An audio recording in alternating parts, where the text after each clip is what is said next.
बिहार में बीपीएससी परीक्षा को लेकर विवाद की स्थिति बन गई है। 4 लाख से अधिक उम्मीदवारों ने इस परीक्षा के लिए आवेदन किया था और उनके परीक्षा देने की व्यवस्था की गई थी। लेकिन परीक्षा हॉल के अंदर ही बच्चों ने आखिर क्यों किया परीक्षा देने से इनकार और गूंजने लगी पेपर लीक की आवाज़। तो क्या है इसका सच, जरा आइए सुनते हैं अध्यक्ष से लेकर डीएम ने क्या कहा। बीपीएससी की परीक्षा थी और जो बापू परीक्षा परिसर है कुम्हरार में, यहाँ पर लगभग 12,000 बच्चों का सेंटर था और एक परीक्षा कक्ष में 273 बच्चों के सीटिंग प्लान था।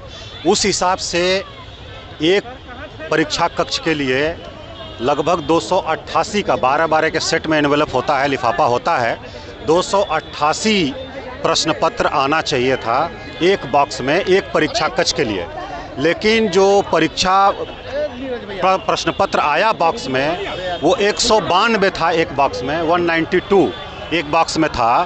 तो इसलिए एक हाल में खोलने के बाद दूसरे हाल से भी लेना पड़ा, दूसरे में खोलने के बाद तीसरे से भी लेना पड़ा। इस प्रकार से तो एक हाल से दूसरे हाल में जब परीक्षा प्रश्न पत्र का पैकेट जा रहा था उस पर कुछ बच्चों ने आपत्ति किया। उनको सेंटर सुपरिटेंडेंट ने समझाने का प्रयास किया और उसमें थोड़ा समय भी लग रहा था, इसलिए लगभग 10 से 15 मिनट डिले हुआ। उसमें सेंटर सुपरिटेंडेंट ने समझाने की कोशिश किया कि अगर अतिरिक्त समय लगता है तो अतिरिक्त समय और दिया जाएगा।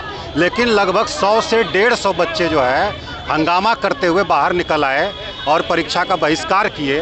बाकी बच्चों ने परीक्षा दिया है। मुख्य रूप से यही था कि खुला हुआ बॉक्स क्यों दूसरे हाल में आया है। तो उसका कारण यही था कि एक हाल में 288 प्रश्न पत्र आना चाहिए था, 192 प्रश्न पत्र ही आया था। इसलिए एक हाल से दूसरे हाल में परीक्षा प्रश्न पत्र को ट्रांसफ़र करना पड़ा। उसी में कुछ बच्चों को आपत्ति हुई, हल्ला हंगामा किया और इसके अलावा और कोई समस्या नहीं थी। आयोग के अध्यक्ष परमार रवि मनु भाई ने स्पष्ट किया है कि पेपर लीक होने की बात बिल्कुल गलत है। किसी सेंटर पर कोई पेपर लीक नहीं हुआ है। आप भी सुनिए। कोई भी आदमी आप में से बैठा हुआ है यहाँ पर, इसको फाड़ के दिखा दे मुझे, कैसे क्वेश्चन पेपर लीक हो गया? किसने कहा क्वेश्चन पेपर लीक हुआ? और अगर लीक हुआ तो ये देख के बता दीजिए मुझे। देर से कैसे मिले? 5,000 लोग कैसे एग्जाम दिए वहाँ पर? उसी सेंटर पर दिए है ना 5,500 लोग। देर से कैसे पहुँचा जी? छात्रों का। दूसरी बात, अगर किसी एक रूम में या 2-3 रूम में क्वेश्चन पेपर 15 मिनट, 20 मिनट, आधा घंटा कोई अनएक्सपेक्टेड रीज़न के चलते, कोई एक्स्ट्रा ऑर्डिनरी सर्कमस्टेंस से चल के लेट पहुंचता है। आयोग की एस्टैब्लिश परिपाटी है, ना सिर्फ एग्ज़ाम के लिए, पास की एग्ज़ाम में भी ये हुआ है कि आयोग वो पर्टिकुलर रूम के लिए उतना टाइम बढ़ा के देता है। अगर 20 मिनट लेट हुआ है पेपर देने में तो हम 2:20 तक उनको अलाउ करेंगे। अगर 30 मिनट लेट हुआ है तो उसको 30 मिनट अलाउ करेंगे।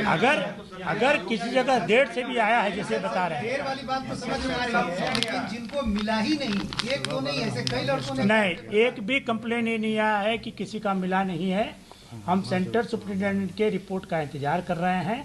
अगर ये बात आती है कि स्टूडेंट वहाँ पर बैठे थे और उनको पेपर नहीं मिला तो आयोग उनके रिपोर्ट के आधार पर कार्रवाई करेगा। आयोग के लिए छात्रों का हित सर्वोपरि है, मान लीजिए, बट छात्र आयोग के लिए 4,73,000 है। आयोग के लिए 300-400 उपद्रवी छात्र नहीं है, वो उद्दंडी है। उन्होंने कानून हाथ में लिया है, उन्होंने आयोग की संपत्ति को लूटा है। आपने नहीं देखा है कि आयोग के परिसर के सामने बैठ के लोगों ने क्वेश्चन पेपर को लहराया है? इसी पुस्तिका को लहराते हुए नहीं देखा था। एक छात्र के हाथ में पुस्तिका कैसे आई? कोई भी आदमी आप में से बैठा हुआ है यहाँ पर, इसको फाड़ के दिखा दे मुझे, कैसे क्वेश्चन पेपर लीक हो गया? किसने कहा क्वेश्चन पेपर लीक हुआ? और अगर लीक हुआ तो ये देख के बता दीजिए मुझे। इससे ज़्यादा सुरक्षा में कहीं क्वेश्चन पेपर नहीं आते हैं।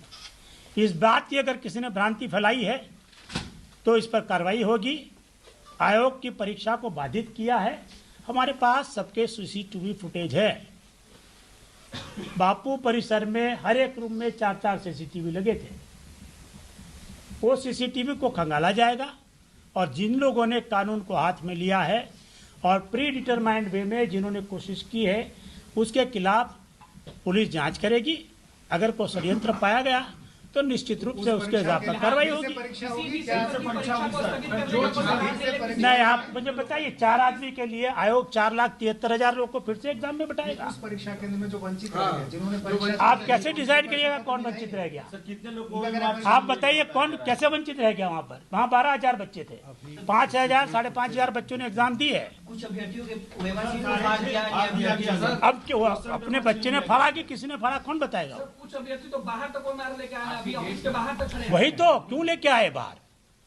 वो लोग बाहर लाए, लूटे हैं वो लोग सरकारी संपत्ति। जो लोग ले आए हैं हमारे पास सबके वीडियो फुटेज है। सर आप कह रहे हैं 5,500 छात्रों ने परीक्षा दी। हाँ, दी नहीं, पूरी की। वहाँ पर पूरी आए थे सब। 6,500 जो परीक्षार्थी जो परीक्षा नहीं दे पाए, आप नहीं सुने, अभी इन्होंने बताया एवरेज अटेंडेंस 62% है। तो रह गए या हंगामे की भेंट चढ़ गए। 100-200 छात्र जो हंगामा कर रहे थे, उनके हंगामे की वजह से जो जेन्युइन छात्र परीक्षा नहीं दे पाए हैं, क्या उनके बारे में आयोग आप जरा बताइए, कैसे मानिएगा किसी को आप जेन्युइन छात्र? रो रहे हैं सर? रो रहे हैं उसको मान लूँ मैं? जो लहरा रहा है बाद में आके रोएगा, मान लूंगा उसको? इसमें से एक भी प्रश्न पत्र अगर वायरल होता है या किसी प्रकार की चीज होती है, आपको क्वेश्चन पूछने चाहिए जी उस तरह से जिससे कि जेन्युइन बच्चों की बात सामने आए। ये नहीं कि आप क्रिमिनल लोग को आप बचाइएगा। सर आखिरी सवाल ये है कि जो लोग परीक्षा देकर घर गए उनके लिए क्या है कि बीपीएससी किसी भी सूरत में परीक्षा को ऐसा नहीं रद्द करने? बीपीएससी ने सेंटर सुप्रिंटेंडेंट से रिपोर्ट मांगा है। सेंटर सुप्रिंटेंडेंट की रिपोर्ट में ये बातें स्पष्ट हो जाएगी। हमने जो आपको आंकड़े दिए हैं वो 912 सेंटर के हैं। 912 में से 911 सेंटर पर परीक्षा पूरी तरह से शांतिपूर्ण रूप से पूर्ण हुई है। वहाँ के बच्चों को क्या री एग्ज़ाम देना ऐसे चाहिए? में क्या होगी? क्या पेपर सचमुच में कैंसिल होगा और री एग्ज़ाम करवाया जाएगा या बस इसे एक अफवाह मानकर दबा दिया जाएगा? आयोग ने कुछ दिनों का वक्त मांगा है ताकि इस पेपर लीक की जो मामले उठ रहे हैं उसकी जांच की जा सके। आयोग के जवाब का बच्चों को बेसब्री से इंतज़ार है। इन सभी तथ्यों को सुनकर और देखकर मामला किस ओर जाना चाहिए? आपको क्या लगता है, पेपर का री एग्ज़ाम होना चाहिए या दलालों की भेंट चढ़ना? बताइएगा ज़रूर।